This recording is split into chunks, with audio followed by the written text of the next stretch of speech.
Bonjour, Aslamanoun, Marahba. Je m'appelle Taous et je vais vous présenter Meshahou. Meshahou est un podcast de conversations intimes avec des Algériens et des Algériennes qui entreprennent dans le milieu artistique et culturel.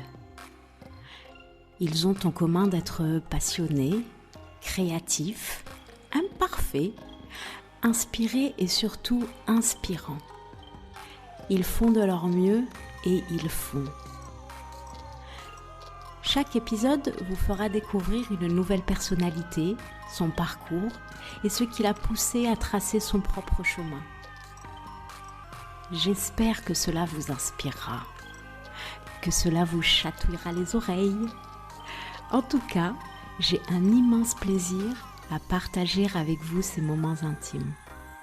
Meshahou. Meshahou.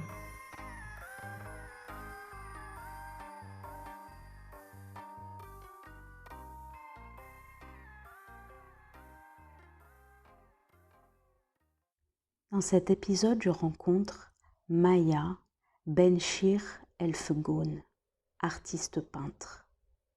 Avec Maya, nous avons parlé du Club Dorothée, de sa relation avec son propre corps et des figures féminines qui l'aident à avancer.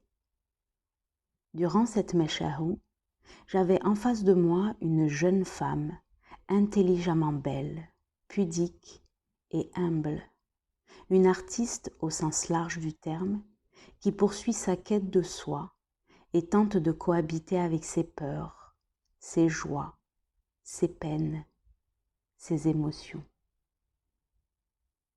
Merci à Maya d'être venue nous raconter sa Meshahou. Meshahou. Meshahou. La première question que je pose à mes invités, est-ce que tu veux bien te présenter à nous ? Alors, oui, je vais me présenter. C'est cool, merci. Après, on me pose tellement cette question que je dis à chaque fois, voilà, je viens de Constantine. Ouais. Ça paraît... bon, voilà, en gros, je viens de Constantine. J'habite depuis maintenant... ça fait un peu plus de 10 ans sur Alger. J'ai 33 ans, donc je suis entre les jeunes et les vieux. Ah non, j'ai beaucoup plus. Moi, je vais avoir 40 ans cette année. Je suis pas vieille. Hein. Voilà. Ouais. Donc, j'ai fait l'école des beaux-arts et je peins. Voilà. Si je dois me présenter, je sais pas si tu veux savoir d'autres choses. Ah oui, bien sûr. Voilà. Donc, tu as grandi à Constantine. Oui. T'étais quel type d'enfant, Maya ? Alors, très timide, très dans mon coin. En même temps, j'avais beaucoup d'amis, donc ça, je pense que ça me suffisait. J'avais ma petite place. Très dans mon monde, en fait. Voilà, je jouais beaucoup. Mais en même temps, très responsable parce que comme j'ai perdu ma mère très jeune, donc j'ai été responsabilisée très... Enfin, j'avais la clé autour de... Ouais. autour de ma... De ton cou, là ? De mon cou, voilà. Et donc je cuisinais, voilà. Donc, en gros, c'est ça. T'as des frères et sœurs ? Oui, j'ai 2 grandes sœurs et un grand frère. Ah je suis la plus jeune. Ouais. Donc, voilà. Et tu t'entends bien avec eux ? Oui. Ouais. Oui. Très bien, oui, Ouais. oui. Qui me suivent, je les suis aussi. J'ai ma sœur qui est... elle fait du cinéma, elle fait des documentaires. La grande, elle est médecin. Et mon frère, il est architecte. D'accord. Voilà. Et du coup, en tout cas, tu grandis sans maman. Ça t'a apporté cette responsabilité d'avoir la clé autour du cou ? Ben oui, en fait, oui. D'ailleurs, je commence maintenant à un peu. Enfin, tout le monde d'ailleurs me dit, allez, lâche prise là, parce que c'est être habitué depuis petite de tout organiser, de savoir où, enfin, de ne pas faire de bêtises. Tout ça, donc maintenant je commence un peu à le faire autour de moi avec les copains, les copines, enfin mon compagnon et tout le monde me dit bon là c'est bon, arrête, il faut que tu lâches prise, il faut que tu vives ta vie et tout, donc voilà, quelque part oui, enfin c'est Ouais. Ça donne une personne comme ça. Après, c'est vrai qu'à partir de 30 ans, on commence à prendre conscience de certaines choses et on essaye de travailler sur Oui, nous. C'est de le se nouveau. dire, bon, allez. Voilà. Je suis entre les jeunes et les vieux, Détends-toi un donc peu. voilà. Tu peux te permettre là, allez, vas-y. Alors, tu disais que tu jouais beaucoup et que tu avais beaucoup d'amis quand tu Oui. étais plus jeune. Quels ont été les jeux que tu jouais, avec lesquels tu jouais avec tes amis? Tu jouais à quel type de jeu? Alors, on jouait essentiellement football, des jeux de mecs, Ouais. on va dire. Ouais. Et on était très très bonnes. Par contre, moi, je voulais jouer à la dinette et personne ne voulait jouer Ah. avec moi. Donc, du coup, j'étais obligée de jouer au foot. Enfin, on faisait plein de bêtises, on sautait les murs. Ah ouais. Donc, voilà, du coup, c'était... Donc une enfance beaucoup plus à l'extérieur qu'à l'intérieur d'une maison. Ah oui, on était à Ouais. l'extérieur, on était dans une petite cité, on se connaissait tous. C'était c'est toujours une cité des profs à l'université, donc la plupart des profs, enfin des voisins se connaissaient et on a grandi ensemble. On était 8 filles et des 8 filles, garçons manquaient un peu. Ouais. Voilà, on se battait avec les garçons. Ouais. Donc j'imagine beaucoup de télévision à cette époque-là ou pas du tout? Pas du tout, en fait, Ouais. c'est venu avec l'adolescence. Ouais. La télévision, c'était avec l'adolescence. Et d'ailleurs, je me souviens, c'est à l'âge de 18 ans que j'ai décidé d'arrêter. J'ai pas regardé du tout de télé depuis mes 18 jusqu'à l'année passée. Où, Ah en ouais. fait, j'ai décidé, enfin, j'en avais besoin dans mon espace de vie. Et voilà. Donc, Dans quel sens? Pourquoi pas de télé? ben, parce que je trouvais que ça polluait en fait l'espace, ça polluait la personne, les rencontres, la vision. Enfin, je voyais que je perdais trop mon temps dedans. En même temps, il n'y avait rien d'intéressant. Et puis que je devenais très addict facilement, surtout période d'adolescence, t'as rien, Constantine, il n'y a rien du tout, donc tu fais que regarder la télé. À un certain moment, tu dis stop. Et donc voilà, ça m'a vaccinée, et après, donc 10 ans sans télé. Ah ouais. 10 ans qui m'a permis de lire, de regarder les bons films, écouter les bonnes musiques, de rencontrer des gens, de se découvrir autrement, en dehors de ce médium qui est la télé. Ouais. Voilà. Et quand tu étais encore addict à la télévision, moi j'ai adoré Oui. la télévision, et même la télévision poubelle, hein, j'ai adoré ça. Tu as grandi avec quel type d'émission? C'était quoi ton dessin animé préféré? Je pense qu'on a tous regardé un peu ça. Bon, après, je sais pas, moi je regardais, je sais pas, TF1, M6, donc les Power Rangers, les Dorothée. Ouais, Club Dorothée. Voilà. Non, c'est un mythe, Club Dorothée. Tu peux pas me dire que Club Dorothée c'était poubelle. La princesse Sarah. Ah ouais, donc, d'accord. voilà. Ouais. Donc il y avait un peu de tout ça. Olive et Tom, non? Olive, je détestais. C'est D'ailleurs, pas je vrai. coupe un peu Ouais. en ce moment, mais je détestais, je supportais pas. C'est pas vrai. Ah oui, je cherchais tout de suite à changer parce que c'était. Ah ouais. Olive et Ah, j'adore. J'adore Olive et Tom. Et d'ailleurs, je le fais découvrir à mes enfants. Olive et Tom, les Chevaliers du Zodiaque, Nicky Larson. C'était le début des mangas en fait. Oui, voilà. Ouais. Je préférais plutôt Sailor Moon. Ah ouais, c'était sympa Sailor Moon. C'est vrai que c'était sympa. Voilà. Ouais. Mais c'est vrai que c'est mes plus jeunes sœurs qui regardaient ça. Oui. Ouais. Voilà, donc en fait, c'est. C'est de ta génération. Exactement. Voilà, ouais. D'ailleurs, Mes je sœurs. me souviens, je me mettais un peu la serviette sur la tête et Hein? je me faisais les grosses couettes comme ça et tout. Je jouais. Trop bien.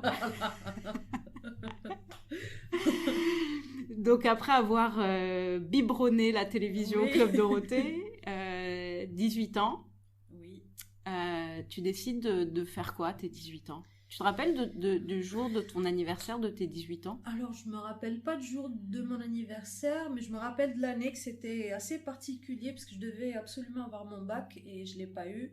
Ouais. Et comme je traîne un cursus scolaire un peu catastrophique, donc c'était là où je me suis dit, bon là, c'était la grosse claque un peu partout, je me suis donné comme ça des claques, je me suis dit, bon, si tu veux vraiment aller quelque part un jour et te retrouver comme tu voudrais et tu devrais être, ben, c'est le moment en fait de te prendre en main et voilà, donc je me rappelle que à l'âge de 18 ans, j'avais décidé beaucoup de choses dans ma vie. Ah ouais. Voilà.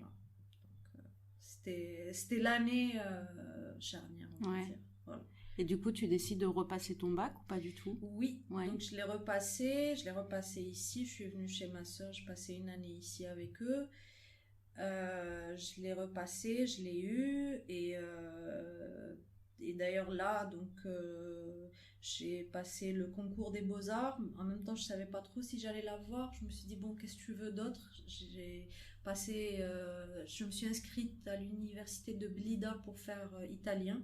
Très bizarre comme Ah ouais, italien. Pourquoi? je sais pas, je me suis dit bon, qu'est-ce que tu La veux Dolce Vita, tu vois. Heureusement d'ailleurs, parce que qu'est-ce que j'aurais fait avec ça, mis à part parler italien. Donc voilà, du coup, voilà, c'était... Ah ouais, italien. Bon, c'est une belle langue, hein? Oui, Italien. sauf que bon, maintenant, je me dis, purée, qu'est-ce que j'aurais fait avec 5 ans ou 4 ans d'italien? Prof d'italien. Peut-être. Donc voilà, du coup, après, j'ai eu le concours et je suis rentrée à l'école. Ouais.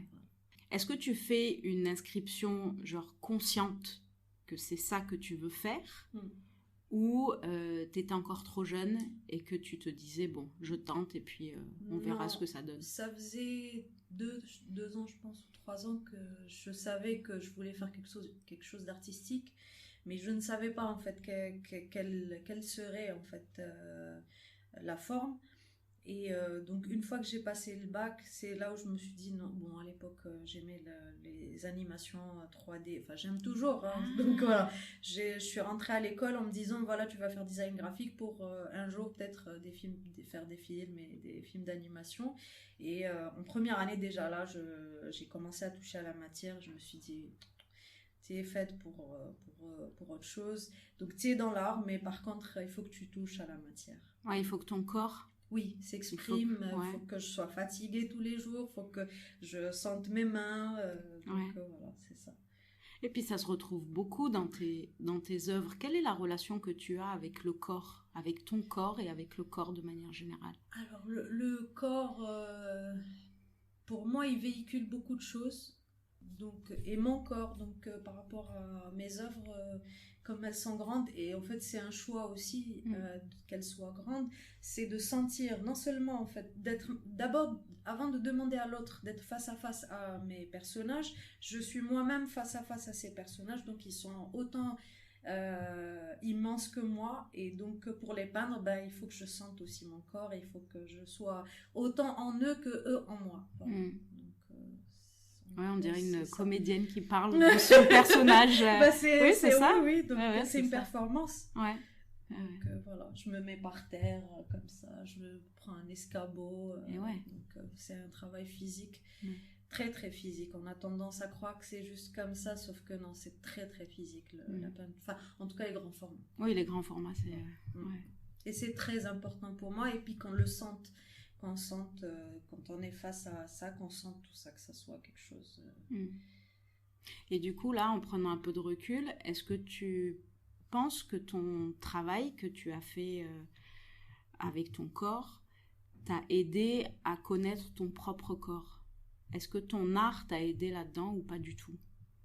Oui, complètement. Ça m'a aidé à dépasser beaucoup de complexes, beaucoup de problèmes, à me sentir femme, à me sentir même mère, même si je ne le suis pas. En fait, ça m'a aidé à dépasser beaucoup de choses que on va dire, que j'avais en moi, sauf qu'ils étaient enfouis, en fait. Je ne les sentais pas, je ne les voyais pas. Donc oui, c'est pour ça aussi qu'on retrouve beaucoup de femmes dans mon travail, des corps figés comme ça, des regards figés, bah, tout ça c'est en moi, donc oui. Et le fait de le peindre, bah, des fois c'est inconscient, mais c'est un travail sur soi. Donc, Et tu t'entends comment maintenant avec ton corps? Ça va mieux, on va dire. Ouais. ça va mieux. Il y a encore des petites choses, mais ça va beaucoup mieux. Ça, en tout cas, je le sens dans ma vie de tous les jours. Je suis beaucoup plus zen, plus tranquille. Enfin, je m'accepte mieux. Je m'habille. Tu vois, donc j'accepte mes complexes. Ils sont là, donc voilà, comme. Donc, voilà. Ouais. Gros, c'est ça. Comme un être vivant. Exactement, voilà. Ils font partie de moi et donc on avance ensemble. Tu es née ou tu es devenue femme, Maya? Alors, question particulière. Alors, je me souviens quand j'étais petite, j'aimais... Donc, comme je disais tout à l'heure, donc en fait, comme on était un peu garçon manqué, j'étais un peu presque la seule qui aimait mettre les petites jupes et tout. Donc voilà. Est-ce que la féminité c'est ça? Je ne sais pas. Mais je me souviens que très très jeune, j'adorais en fait les fleurs. Voilà, je voulais avoir des cheveux longs, mais ma soeur me disait non parce que c'était trop compliqué pour les coiffer et tout. Donc les voilà. poux. Voilà. C'est tout ça. Donc du coup, est-ce que c'est ça la féminité? Peut-être, mais après me sentir femme, ça c'est venu tardivement. Ouais. Donc très très tardivement, c'est les dernières années. Ouais. Voilà. Et qu'est-ce qui te fait dire que aujourd'hui tu es une femme? Alors c'est pas physique, ouais. Pas du tout. Donc c'est plus de l'ordre en fait de la sensibilité, des liens avec des choses, je sais pas, ça peut être ridicule, mais la lune par exemple, moi ça me fait des choses. Et ça pour moi c'est je me sens femme en fait quand donc c'est des petites choses comme ça assez qui ne sont pas forcément liées à mon corps. Voilà, donc je ne saurais pas développer plus que ça, mais c'est bien, voilà. C'est bien. En tout cas pour l'instant il y a des prises de conscience plus par rapport à ça. Ouais. Donc tu voulais, t'es rentrée aux Beaux-Arts pour créer des dessins animés ou des films d'animation et finalement tu te retrouves à faire de la peinture. Dans quel sens la peinture t'a apporté quelque chose? Dans tout, ouais. Dans tous les aspects de ma vie en fait. Je ne pourrais pas répondre que d'une manière générale parce que sinon en fait je vais résumer 10 ans de vie. Et c'est pas possible, mais je sais que ça m'a rapporté dans tout. Elle a été là, pour non seulement voilà mon corps, ma vie, mes blessures, mes limites, mes rencontres, ma vision de la vie, ma vision de tout en fait. Donc c'est assez schizophrénique d'ailleurs parce que elle c'est moi et moi c'est elle, mais en même temps je la dissocie de moi un peu parce que pour moi la peinture elle rapporte ça, donc elle ne m'appartient pas. Tout le monde peut ressentir ça, donc c'est pour ça que je dis que la peinture voilà ce qu'elle m'a fait. Ouais. Et du coup par rapport à la société de manière générale, qu'est-ce que la peinture ou l'art visuel de manière plus globale, selon toi, apporte à une société? Ou quel est son but, si but il y a? Alors, je ne sais pas si elle a un objectif. En tout cas, ça a toujours été la question centrale de l'art. L'importance de l'œuvre, pas que la peinture. L'importance de l'artiste. Je pense que ça a été posé, reposé. On a répandu, rependu. Maintenant, on re-questionne avec l'art contemporain l'existence, même avec la pandémie, l'existence de l'art et entre autres de la peinture. Moi, je me pose pas de questions. En fait, je fais. Donc voilà, et quand je fais, je regarde. Ouais. Je regarde aussi, ça me rapporte des choses. Donc est-ce que ça c'est important? Je ne sais pas.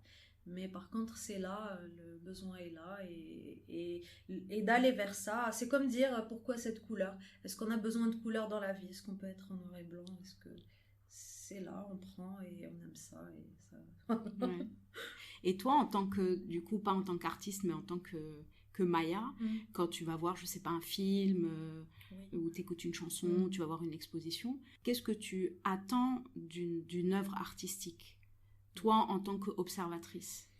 Alors, beaucoup, si je le dis pas, tout le monde va se dire, bon, pourquoi elle le dit pas? C'est vrai que je suis très exigeante, en fait, dans l'art. Comme je suis exigeante avec moi-même, je suis très exigeante quand je vois une œuvre d'art. Donc en fait, il faut d'abord que ça me parle. Donc si ça me parle pas tout de suite, j'ai du mal en fait. Mais qu'est-ce que ça veut dire, faut que ça me parle? Il faut que ça provoque quelque chose en moi, peu importe. Donc que ça soit en fait visuel, donc une couleur, que ça soit émotionnel, et ça c'est magnifique, que ça soit technique, que ça soit intellectuel, il faut que l'œuvre en face de moi me fasse tic. Ouais. Voilà. Si elle me fait pas ça, ben pour moi, c'est dur, mais je passe mon chemin. Ouais. Voilà. Et donc, dans mon travail, j'essaye au maximum de susciter ça d'abord chez moi et puis chez l'autre aussi. Ouais. Voilà. Quand tu peins, quand tu commences une œuvre, quand tu la finis, est-ce que tu as besoin d'expliquer ce tic-là dont tu dis, le tic? Est-ce que tu as besoin de l'expliquer à celui qui va venir voir ton œuvre? Pas du tout. Alors, je ressens pas du tout le besoin, en fait, ni de l'expliquer. Pour moi, en fait, une fois qu'elle est finie, d'ailleurs, je suis vidée.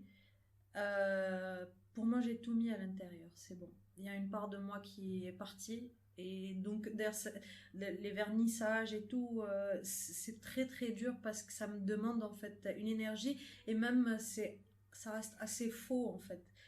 Ça reste de l'ordre du discours, du sujet. Et c'est moins ce qu'il y a réellement, en fait, dans la toile et ce que j'ai partagé, ce que je partage dans l'œuvre. Donc d'ailleurs, j'invite tout le monde, en fait, à regarder, de me dire ce que eux ressentent et ce que eux... Parce que c'est la rencontre et le partage se passe entre celui qui regarde et l'œuvre. C'est plus moi. Moi, c'est bon, j'ai tout mis à l'intérieur et je passe vers autre chose. Voilà. Ouais. Donc tu pars du principe, tu me dis hein, si je déroge, du moment où ton œuvre est finie, elle grandit seule. Après, c'est plus ton problème. C'est plus moi. C'est en fait son problème à elle avec les personnes qui viennent la voir. C'est pas son problème à elle. Je dirais en fait qu'elle a sa vie, elle est libre. Oui. Et puis, c'est à l'autre aussi, s'il ressent quelque chose, qu'ils aient leur intimité. Voilà. Ouais. Donc, qu'ils aient leur vie ensemble. Pas besoin en fait que moi encore je rajoute une couche. Et que... Tu as parlé de mots, de discours. Tu as parlé aussi tout à l'heure de plaies, que la peinture a réussi à penser quelques plaies. Est-ce que tu fais partie des personnes, tu sais, il y a deux écoles qui te disent l'art de manière générale, il faut être... alors soit il y en a dans l'extrême qui te disent dans la souffrance pour créer, ou moi je préfère dire dans l'inconfort. Et il y en a qui te disent non, on peut très bien créer tout en étant heureux, tout en étant OK avec nous-mêmes. Et j'aimerais bien que tu me dises, toi, ton point de vue, si t'en as, hein, parce que tu peux me dire... Elle me saoule, ta question. Non, pas du tout. C'est très drôle parce que j'en parlais avec une autre artiste dernièrement, Nawel Loualet, je ne sais pas si tu connais. Elle est bédéiste. Ah oui. Voilà. On me l'avait proposé Il y a une semaine, on parlait de ça et tout. Et effectivement, enfin moi, en fait, je pense que ça, pour ma part en tout cas, ça a commencé, j'avais besoin en fait de m'exprimer, donc j'ai mis beaucoup de douleur dans mon travail. Et d'ailleurs, beaucoup, quand ils regardent, ils me disent « Oulala, qu'est-ce que tu as mis là à l'intérieur ?» et tout. Je leur dis « Je suis désolée, vraiment. » Par contre, les 2 dernières années, j'ai fait un travail énorme sur ça, parce que moi-même, j'étais dans ça. Déjà, j'ai commencé à ouvrir un peu pour qu'on voit la mer, le ciel, qu'on souffle un peu et puis que moi donc je souffle à l'intérieur, que je transmette ça, des sourires, voilà. Donc je pense que je fais partie des artistes qui je crois que la peinture part en fait donc que ça soit d'une souffrance ou que ça soit en fait d'une plénitude ou d'une sérénité intérieure. En tout cas, on transmet quelque chose en nous et puis voilà. Donc quelle est la place du doute dans ta vie, en tant que personne, pas forcément en tant qu'artiste? Alors le doute est tout le temps là, tous les jours. C'est ça qui me pousse en fait à me dépasser. Par contre, il n'est pas pesant. C'est quelque chose que je prends vraiment. C'est pas quelque chose qui me bloque enfin, parce qu'il y a... Tu peux avoir des personnes qui doutent, donc qui bloquent, qui vont pas. Moi, au contraire, je le prends, c'est pour me remettre en question à chaque fois. Tac, tac. Ok, pourquoi tu doutes pas? Est-ce que c'est bon, c'est pas bon? Hop, avance. Voilà. Quelle est la dernière expo, ou en tout cas film, que tu as vu et qui t'a vraiment fait quelque chose? C'était à Paris, Bacon. Ouais. Francis Bacon. Bon, déjà, lui, je le vénère depuis des années. Et j'ai eu la chance de tomber sur cette expo-là. Et c'était... En fait, je sais pas si tu connais le syndrome de Stendhal. Oui. Voilà. Je suis arrivée, j'étais avec Khaled Bouzidi, tiens, de Rizom, on l'a vu ensemble. D'accord. À Paris, et c'était au centre Pompidou, on est rentré. Lui, donc, voilà, il regardait, il me disait, écoute, là, il y a quelqu'un qui est en train d'expliquer bien. Et moi, donc, je regardais, j'avais des vertiges, j'arrivais même pas à voir.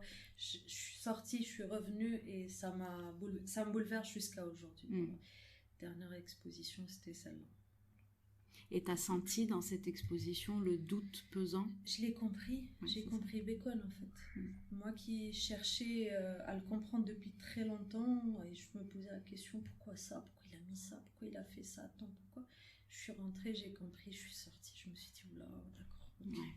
Ouais. Et c'est quoi les histoires qui t'émeuvent? Ou les combats, ou les... Ça peut être cucu, mais la reine Elisabeth, ouais. pas la nouvelle, l'ancienne. D'ailleurs, c'est un film que je revois très souvent dès que je suis en période de doute. Ouais. Je revois donc en fait bon, ça reste du cinéma, donc ça embellit un peu le personnage, mais ça me permet un peu de me requinquer, de me lever, de me dire allez vas-y. Ouais.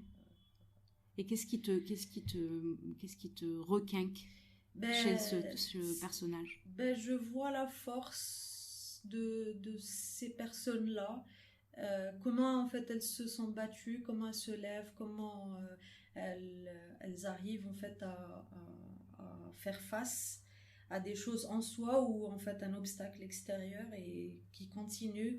La vie n'est pas dure, n'est pas rose tous les jours, mais il faut continuer, c'est comme ça qu'on arrivera en fait. Est-ce que, en tout cas je me dis, est-ce que je ressens et voilà, j'aime. Et d'ailleurs pour la plupart c'est des femmes.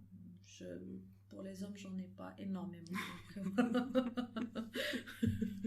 Et tu sais pourquoi t'en as pas beaucoup des hommes? Je sais pas, sincèrement parce qu'il y a beaucoup plus d'hommes. On a fait beaucoup plus le storytelling d'hommes forts et combattants que de... Mais ça me parle pas, enfin, je m'y retrouve pas en réalité. Par contre, je me retrouve dans des combats de femmes. Taous Amrouche, par exemple, il y a un livre comme ça d'elle, c'est des lettres. Tu lis ces lettres, c'est sa vie, comment elle a vécu, ses douleurs et tout, mais quand même, avec tout ce qu'elle a fait, tout ce que... Donc ça me parle. Tout de suite, ça rentre en moi et ça fait quelque chose. Donc les hommes, j'arrive pas, j'essaie de me souvenir. J'en ai pas, pardon, j'en ai pas tant que ça en fait. Si, Bacon, ah tiens, voilà, moi qui en parlais tout à l'heure. Bacon, oui, qui encore comme... Enfin, bon, pour la plupart, c'est des peintres. Donc, si c'est... Voilà. Donc, c'est l'artiste plus que voilà, le genre. Exactement, voilà. Donc... Est-ce que tu distingues l'homme avec un grand H, en tout cas l'être humain, de l'artiste? L'être humain de l'artiste... Ça dépend en fait.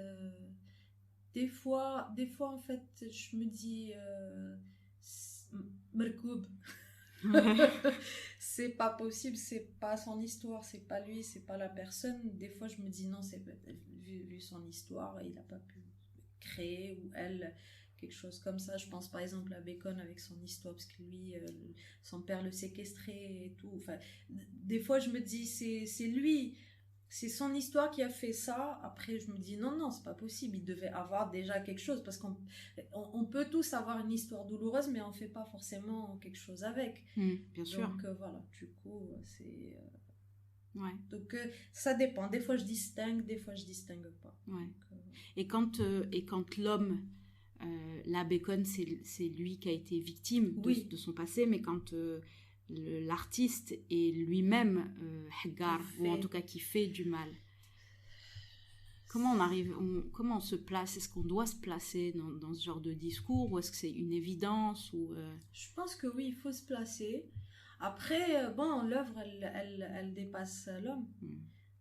Par exemple, Charlie Chaplin, on l'a stigmatisé. Enfin, on sait même pas, on n'est même pas sûr et tout. Pourtant, quand je vois ses films, quand je vois ce qu'il a créé, je peux pas, j'oublie. Ouais. Donc, oui, je condamne beaucoup de gestes. Ça, c'est humain, en fait. On peut pas... Enfin, je peux pas, par exemple, tout ce qui est pédophilie, viol, ça, je peux pas admettre. C'est pas possible. Mais après, malheureusement, quand je vois des œuvres qui outrepassent, en fait, je sais pas. Hitchcock, par exemple, il paraît que c'est un taré avec ses comédiennes, et pourtant il a créé des chefs-d'œuvre qui restent jusqu'à aujourd'hui. Donc c'est assez compliqué de juger l'œuvre par rapport à celui qui l'a créé. Voilà. Ouais. La dernière fois que tu as ri, mais vraiment ri. Alors, j'essaie de me rappeler. Je sais que dernièrement j'ai eu un fou rire. Alors je me rappelle juste, voilà, que ça faisait très longtemps et que j'ai dit à la personne, là, tu sais, ça fait très longtemps que j'ai pas eu de fou rire. Et par contre, je me rappelle pas avec qui. C'est fou. Ah. C'est dur. Et du coup, est-ce que tu te rappelles de la dernière fois que tu as vraiment pleuré? Ça, c'était l'année passée pendant le confinement. C'était très dur. Ouais. Il y a eu beaucoup de choses qui sont ressorties pendant le confinement et c'était des grosses larmes. Mais en même temps, il fallait passer par ça pour comprendre beaucoup de choses. Voilà. Donc c'était pendant le confinement, le premier. Et d'ailleurs, comment tu as vécu cette période-là? 2020, pandémie, confinement, pas de boulot. Au début, c'était bien. C'était très bien parce que je suis un peu casanière aussi. Donc du coup, ça m'a permis un peu d'être à la maison, d'avoir... j'avais des colocs avant, donc les personnes avec moi, donc on passait des moments ensemble et tout. Après, à un certain moment, ça devenait trop pesant, les émotions de chacun, c'était dur, ne pas voir les autres, ne pas embrasser, ne pas toucher, ne pas se voir dehors, se croiser et tout. Et ça devenait... l'espace vital commençait un peu à se réduire. Et donc, plus l'espace vital se réduisait, plus je rentrais en moi et des choses sortaient. Et donc, du coup, c'était assez particulier, c'était dur. Mais sincèrement, heureusement que j'ai vécu ça. Ça m'a permis de... Enfin, il y a une base solide qui s'est construite. En fait. Voilà. Avec toi-même? Oui. Ouais. Est-ce que tu fais partie des êtres humains dont la lune a un impact sur leur humeur? Oui. Ouais. Oui. Tu m'en parles? Mais écoute, des fois, en fait, je suis dans des états, que ça soit euphorique, que ça soit en fait très colérique, ou c'est des états comme ça. Je me dis, mais qu'est-ce qui se passe? Après, je regarde, mais oui, c'est la pleine lune. Ah ouais. Donc voilà. Et ça ne rate pas, ça fait des années, ça ne rate pas. Donc voilà, ça influe. Après, bon, ça a un rapport avec les menstruations aussi. Donc des fois, ça tombe avec. Et donc, je le vis particulièrement aussi. J'ai beaucoup lu autour de ça. Donc, entre autres, la question des sorcières. C'est un sujet qui m'intéresse beaucoup. Et t'as lu Mona Chollet? Oui. Oui. Donc voilà, du coup c'est voilà, donc ça me passionne déjà en tant que sujet, mais ça me parle, c'est là, et je sens qu'en fait en tant que femme, et puis moi, on a perdu beaucoup de choses. Et donc j'essaye un peu de me reconnecter, voilà, bon, je fais pas des choses ou quoi que ce soit, mais c'est juste, j'essaie de ressentir ce qui se passe dans mon environnement à ce moment-là. Oui, puis l'environnement a beaucoup changé. Oui. Ouais, on est beaucoup moins proche de la nature que... C'est ça, exactement. Ouais. Voilà. Du coup, ça aussi, ça chamboule pas mal nos sens. Quand du coup, ça m'intéresse puisqu'on arrive à la question des sens. Oui. Donc, on a 5 sens, en tout cas principaux. Oui. Quel est le sens que tu utilises le plus dans ta vie quotidienne? Très bizarre. Alors, j'ai 2 sens qui sont très très développés, on va dire très émotionnels. Il suffit de rien pour que ça me plonge. Donc j'ai l'odorat et l'ouïe. Ça c'est très émotionnel. Après, celui que j'utilise le plus, c'est les yeux. on ouvre les yeux le matin et donc on les ferme le soir. Après, ceux qui sont importants, c'est les mains. Donc voilà, le toucher est très important. Je suis tout le temps là à toucher mes mains, les objets, je palpe, voilà. La matière. La matière. Donc voilà, je ne saurais pas dire celui. Voilà, en tout cas, je sais, chacun à sa place. Chacun sa place et à son utilité. Voilà, c'est ça. Donc, mais bon, je pense que c'est plus les yeux, la vision que j'utilise le plus. Le plus, ouais. Voilà, même si on ne regarde pas tout le temps. Même si on les ouvre, des fois, on passe à côté. On est ailleurs, en fait. On observe autrement, par d'autres parties de son corps. Enfin, en tout cas... Ouais, puis il y a la mémoire du corps aussi. C'est ça, exactement. Qu'on utilise beaucoup. Surtout au niveau des arts, qu'ils soient visuels ou auditifs d'ailleurs. Tout à l'heure, tu disais que tu avais un compagnon. Oui. T'es amoureuse ? Oui. En prenant un peu de recul, est-ce que tu penses que l'amour avec un grand A, que tu as rencontré, que tu vis jusqu'à présent, est-ce qu'il a eu un impact sur ton travail ? Oui. Ouais. Oui, énormément déjà. Il est peintre, donc en fait, voilà, on partage déjà cette passion. Et puis, ça a un impact énorme parce qu'on a traversé beaucoup de choses ensemble. On est complémentaires et très contradictoires en même temps. Donc en fait, dans la vie de tous les jours, déjà, c'est particulier. Et en même temps, avoir la chance de ressentir ce que je ressens pour lui et lui pour moi, c'est une chance parce qu'il y en a beaucoup qui n'arrivent pas à trouver ça, ou du moins en tout cas arriver à rentrer en eux, parce que j'estime que ça se passe en fait là, c'est une décision en nous d'aimer et de laisser l'autre nous aimer. Donc mais c'est quoi du coup aimer une personne, Maya ? Aimer une personne, c'est se donner à l'autre et l'autre se donne à soi, et puis de traverser la vie ensemble. Moi, je ressens dans ton travail, il y a, même si des fois c'est minime, mais il y a la mort. En tout cas, ce qui symbolise la mort, que ce soit dans les cultures africaines ou dans les cultures occidentales, même si j'aime pas trop ce mot-là. Donc là, tu viens de me dire que tu as perdu ta maman très jeune. Aujourd'hui, à 33 ans, quelle est ta relation avec la mort ? Elle est dure. J'accepte pas, j'ai du mal encore, j'ai très peur de ça. Surtout maintenant, en fait, à 33 ans, j'arrive à l'âge de... Ma mère, elle est décédée à l'âge de 45 ans, 42 je pense.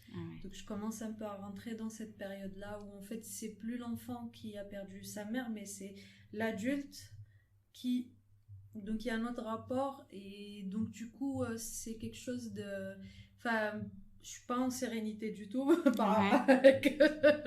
avec la mort, donc voilà, du coup oui, je pense que c'est beaucoup dans mon travail. Après bon, il y a deux choses, donc il y a la peur, mais en même temps le deuil. Donc voilà, c'est à deux niveaux. Après c'est vrai que c'est là, donc je ne nie pas. Donc pour ceux qui l'ont vu, ressenti, désolée, mais voilà. Donc voilà. T'as des enfants, Maya ? Non. T'aimerais en avoir ? Oui. Quelle est la valeur ou les valeurs que t'aimerais transmettre un jour à tes enfants ? D'aimer vivre, qu'on ne nous a pas forcément transmis en fait. Ouais. Et du coup, toi, quelles sont ou quelle est la valeur qu'on t'a transmise ? Je sais pas si c'est ça. Après bon, je sais que mes soeurs vont me dire c'est essentiellement la peur. Ouais.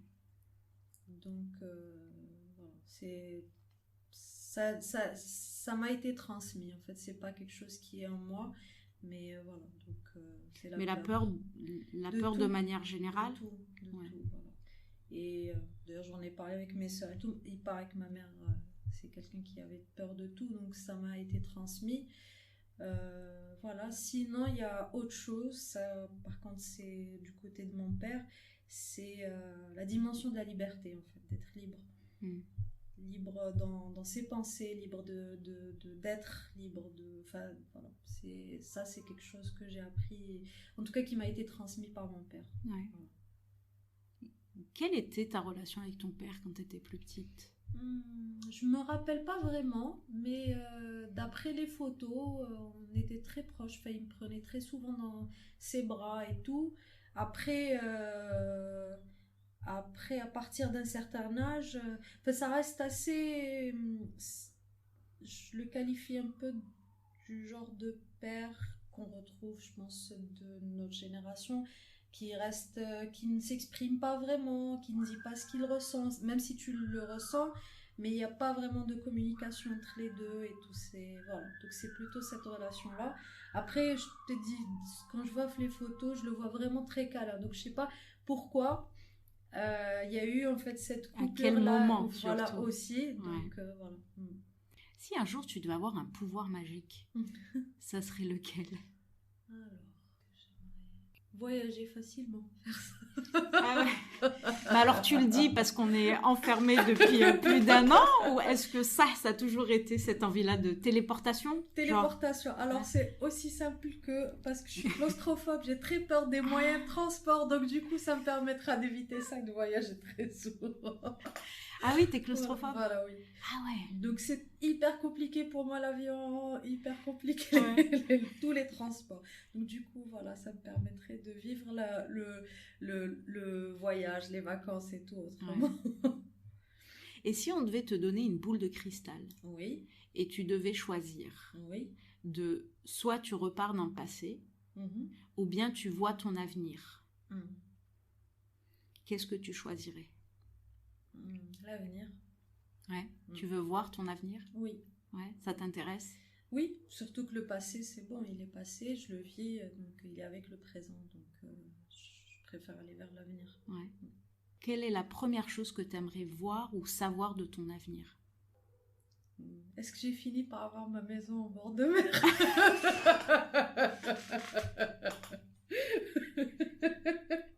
Alors, quelle mer? La mer Méditerranée, l'océan? La mer Méditerranée.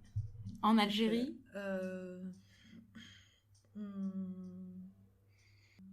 Idéalement, oui, mais l'Algérie, il faut qu'elle change. Ouais. Il faut qu'elle évolue. Mais la mer de notre côté, le ciel, la couleur des nuages, enfin, la lumière est très particulière ici. Donc, oui, j'aimerais que ça soit ici, mais il faut que ça change. Il faut que ça avance, il faut que ça évolue, il faut qu'on accepte beaucoup de choses, il faut qu'on fasse un travail sur nous. Tu te sens algérienne? Oui, complètement. Et c'est quoi être algérienne, Maya? Je me souviens, le Hirak, je me suis posé cette question-là. Parce que longtemps, j'ai rejeté le drapeau algérien et tout. Je comprenais pas les autres, les différences et tout. Parce que, en fait, j'estimais qu'il fallait qu'on me comprenne dans ma différence. Après, se sentir algérien, je sais pas comment le qualifier. Parce que ça peut être... ça peut venir déjà de d'où on est, de l'amour qu'on porte qui peut être très douloureux vis-à-vis de ce pays, comme ça peut être les blagues, comment on se ressent, comment ça peut être de quelqu'un avec qui tu peux pas prendre un café jusqu'à celui le plus intime. Donc c'est tout ça pour moi l'Algérie, en tout cas mon algérianité. Et, donc voilà, donc, c'est pas un seul mot. Voilà, c'est plusieurs choses. Donc tu es née à Constantine et t'es venue à Alger il y a une dizaine d'années. Est-ce que tu te sens algéroise? Non. Ouais. C'est comme me poser la question, est-ce que je me sens constantinoise? Non, en fait. Ouais. J'aime Alger, je ne trouve pas de ville qui ressemble et qui... d'ailleurs, j'y suis depuis 10 ans. Par contre, se ressentir algérois ou constantinois ou bougiote ou je sais pas, de Timimoun ou... Non, en fait, non. Il n'y a pas d'appartenance en fait à une ville. Et encore moins Alger. Donc, voilà. Par contre, je sens que c'est ma ville. Voilà. Elle te manque quand tu la quittes de temps en temps? Oui. Ouais. Ah bah, il me suffit d'une semaine pour vouloir venir. Du coup, tu parlais tout à l'heure de l'Algérie, que ta maison au bord de mer en Algérie, oui, mais il faut qu'elle évolue. Et du coup, la question que je pose souvent, c'est rester ou partir? Alors là, en ce moment, j'ai des projets de partir. Bon, en même temps, ça fait 5 ans que ça dure, mais je fais rien pour. Ça, c'est une réalité. Mais au fond, j'ai envie de partir. Ça me suffit plus, en fait, ici. Après, et surtout, j'ai perdu espoir que ça change. Donc du coup, je me dis, bon, le jour où ça viendra, vraiment, je prendrai ma valise et je partirai. Là, ça veut dire que je suis partie. Et puis quand je partirai, bah, je vais voir si ça... Est-ce que je vais trouver ce que je veux au final? Et tu sais ce que tu veux? Non, à chaque fois ça change. Donc ça peut commencer par porter ce que je veux. Avoir des droits. Voilà, c'est ça. Donc en fait, c'est tous les jours ça change. Donc voilà, c'est. Après, est-ce qu'il y a un pays qui rassemble tout ça? Je ne sais pas. Je ne pense pas non plus. Après, je crois en quelque chose, c'est qu'on peut tomber amoureux d'une ville et peut-être que c'est ta ville. Donc voilà. Donc, je me dis peut-être que je suis à la recherche de cette ville-là qui pourrait me correspondre en tout cas. À 100%. Et du coup, si tu devais être un pays, ça serait lequel? Ça peut être des endroits imaginaires. Un pays. Et si c'est imaginaire, il faut nous le décrire. D'accord. C'est bizarre quand tu viens de poser cette question, j'ai en tête Le Petit Prince. Voilà, donc c'est là où il y a la rose. Ouais. Si je dois penser, est-ce que je suis un pays, c'est ça. Et si c'est une ville? Si c'est une ville... J'aimerais être une ville ancienne. Quelle civilisation, je ne sais pas, mais en tout cas, j'aimerais être une ville où ça bouillonnait, où ça bougeait, il y avait différentes cultures, où on découvrait des choses, on fabriquait des choses. Voilà. Donc, en bord de mer ou en montagne? Ou dans le désert ou... Peu importe, en fait, j'ai pas. Mais je sais que. Je sais pas, ça peut être le Nil. En ce moment, comme je suis avec l'Égypte et tout, j'adore. Donc peut-être ça peut être une ville égyptienne, à l'ancienne, où ça. Enfin, tout ce qu'il y avait. Là, c'est comme une fourmilière comme ça, que je ressens moins maintenant, en fait. Cette dimension de la ville, en fait, je la ressens moins. Donc voilà, si je devais être une ville, ça serait... Et tu serais cette ville-là la nuit ou le jour? Le jour. Le jour? Oui. Bizarrement, moi qui suis très proche de la lune, j'aime le jour, j'aime la lumière du jour, j'aime le soleil. Donc, ça serait le jour plutôt. Tu te couches tôt ou tard? Très tôt. Ouais. Et tu te lèves très tôt aussi. Ouais. Donc, tu es une personne qui travaille plus la journée? Oui, je suis active. 6 heures du matin, déjà, ça bouillonne dans ma tête. Donc, active jusqu'à 21 heures. Après, je peux tarder vraiment de temps en temps, mais je préfère la journée. Il y a plus de choses, ça bouge. Et puis, je laisse la nuit, en fait, je me repose. Donc, tout se remet en place. C'est ça. La nuit porte conseil. C'est ça, exactement. Pour que le lendemain, ça reprenne. Et du coup, quand tu es dans ton espace, quand tu travailles en silence ou tu travailles avec du bruit ou de la musique? Ça dépend. Ouais. Des fois, en fait, je ne ressens pas le besoin en fait, de musique. Des fois, en fait, j'ai des musiques dans la tête et donc je les mets. J'aime le bruit de la ville quand je travaille. Voilà. Donc ça dépend en fait, c'est pas fixe, ça dépend du jour, du moment, du travail en lui-même. Donc, Et quand tu te reposes, Maya, t'aimes faire quoi? Me reposer. Déjà, est-ce que tu te reposes? Ça m'arrive. Ça m'arrive. Après, ça m'arrive généralement, c'est en pleine nature. Ouais. Voilà, il faut que vraiment je parte très loin, je m'évade, il n'y a rien autour de moi, et puis voilà, je suis au soleil ou dehors, en tout cas, voilà. C'est les seuls moments où vraiment je me repose, et d'ailleurs, en fait, c'est pour ça que je dis, il faut se reposer, je me reconnecte, et donc ça travaille aussi. Il y a tout un travail intérieur qui se met en place, mais c'est un repos intérieur. Voilà. Qu'est-ce qu'on pourrait te souhaiter, Maya? Du succès dans mon travail. Ouais. Voilà. Et au niveau personnel? De grandir encore plus. Voilà. Et c'est quoi le succès dans ton travail? Que je puisse peindre ce que je devrais peindre, que mon travail soit vu, que j'arrive à gagner que ça soit un métier, voilà, que j'arrive à gagner de l'argent totalement avec ma peinture.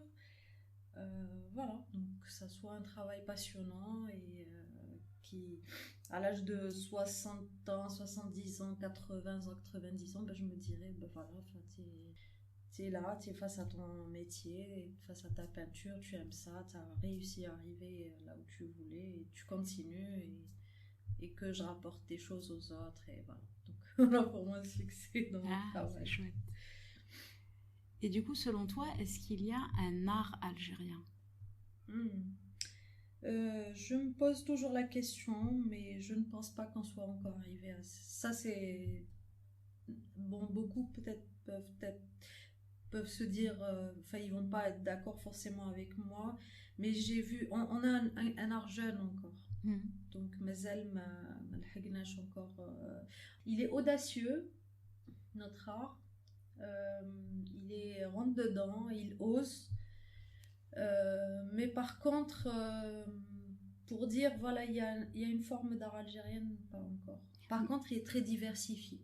Depuis que, on va dire, depuis que les Algériens ont commencé à travailler, à faire des choses, il est diversifié, il est particulier, il sort du lot un peu, mais c'est pas encore...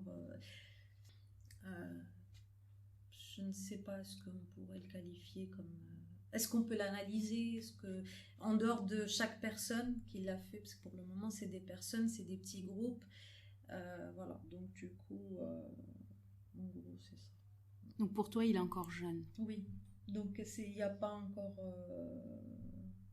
on ne peut pas encore le qualifier comme algérien. Ouais. Il a besoin d'être vu, en fait, il faut des structures, il faut que des choses se mettent en place, tout simplement, puisque lui, il existe, les artistes existent, sauf que malheureusement, beaucoup partent, et donc quand ils partent, ils se mettent, ils s'alignent à un marché et à un art qui n'est pas forcément algérien, donc que ça soit au niveau du sujet, que ça soit au niveau émotionnel, que ça soit au niveau du travail, ils changent. Donc qu'est-ce qu'ils gardent en fait? En réalité, c'est juste le fait d'être originaire en fait d'Algérie. Après, il faut ici des structures. Déjà pour qu'ils puissent continuer à vivre, à être vus, à être questionnés, à donner envie à d'autres personnes aussi de faire. Voilà. Et dans vos études aux Beaux-Arts, en tant qu'étudiant, vous étudiez l'art? Non, pas du tout. D'accord. Pas du tout. On n'étudie pas de... parce qu'il n'y a pas grand chose en fait. Il n'y a pas grand chose. Je ne parle pas d'œuvres. Il n'y a pas il y a des œuvres algériennes, mais il n'y a pas de... Ouais. Donc, on prend ici Erhan qui est le plus connu. Est-ce qu'il y a une personne qui l'a analysé, critiqué, qui a écrit autour de ça, en dehors de, voilà, elle a rencontré Picasso, et qu'est-ce qu'il y a dans son travail, pourquoi il y a ça, sa vie, comment... Donc pour que, en tout cas, un étudiant en art, il puisse étudier son travail. L'histoire de l'art, elle a été écrite, occidentale, elle a été écrite, elle a été réécrite, analysée, reanalysée. La nôtre, pas du tout. Donc, on ne peut pas parler de... En tout cas, il faut que quelqu'un décide de le faire. Ouais. Est-ce que tu penses que l'art est politique, ou devrait être politique, ou pas du tout? Alors non, il ne devrait pas être politique. Quand je dis politique, c'est-à-dire est-ce que l'art et la culture devraient être une des questions essentielles dans un gouvernement, dans une société? Ah oui, bien dans sûr. ce sens-là. Ah ben oui, c'est un élément essentiel dans tant que, en fait, voilà, on dit la culture, donc ça touche la société. C'est quelque chose qui fait partie de la santé mentale et d'une société. Donc il transmet l'état d'un État, mais aussi l'état d'une population.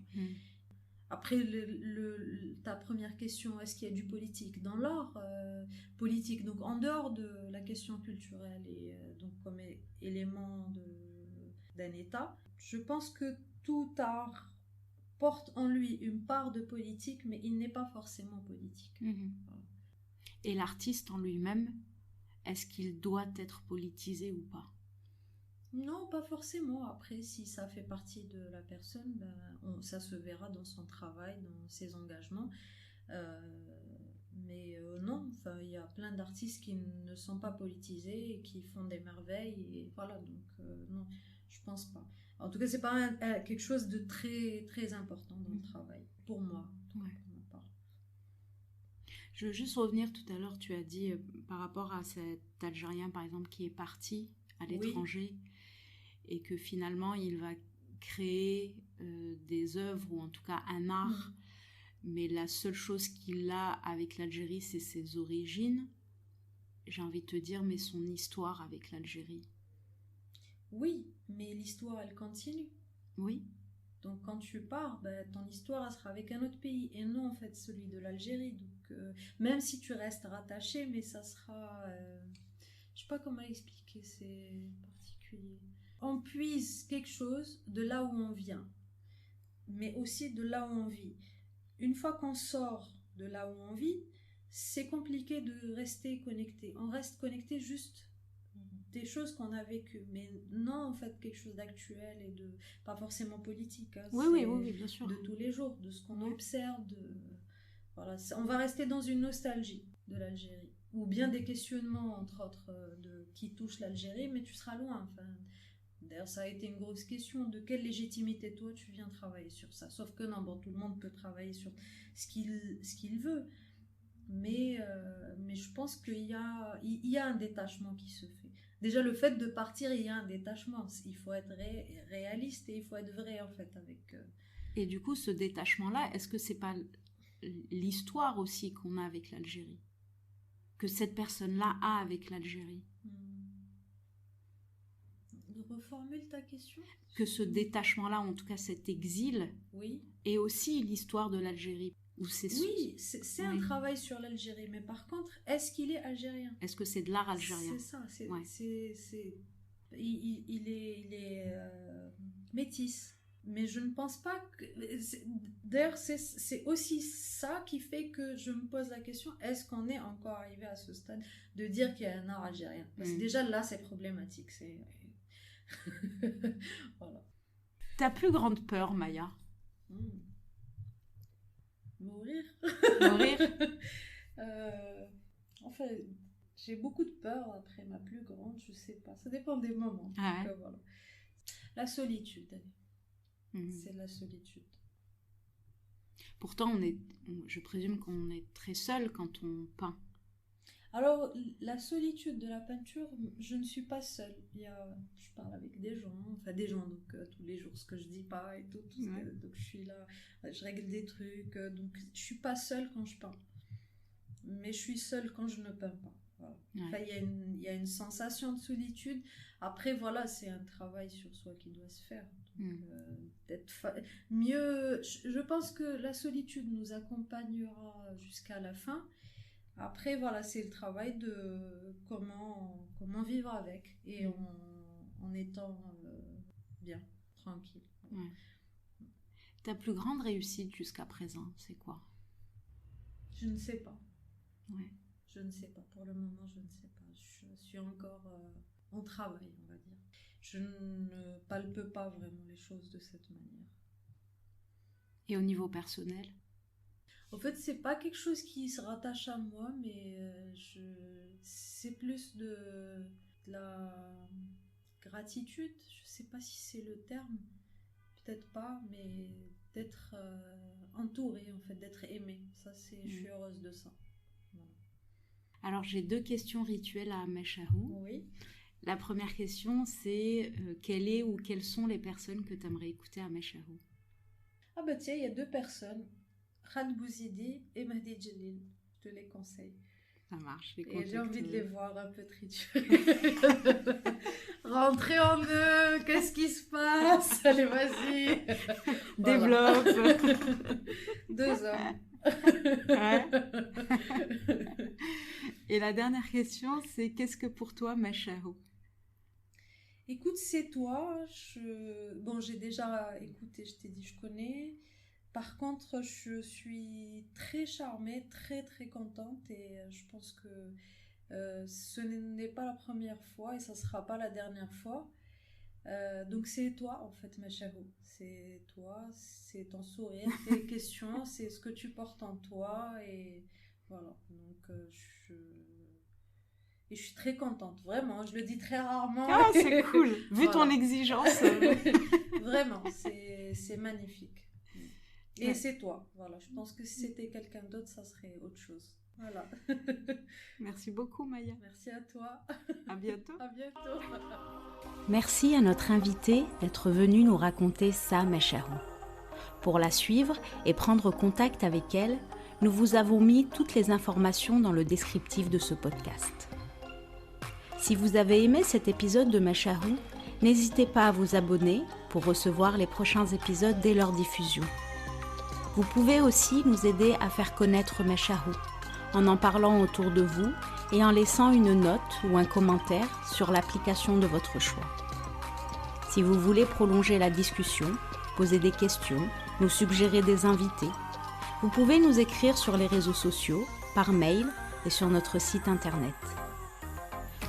Merci à vous d'avoir pris le temps d'écouter Meshahu et à très bientôt.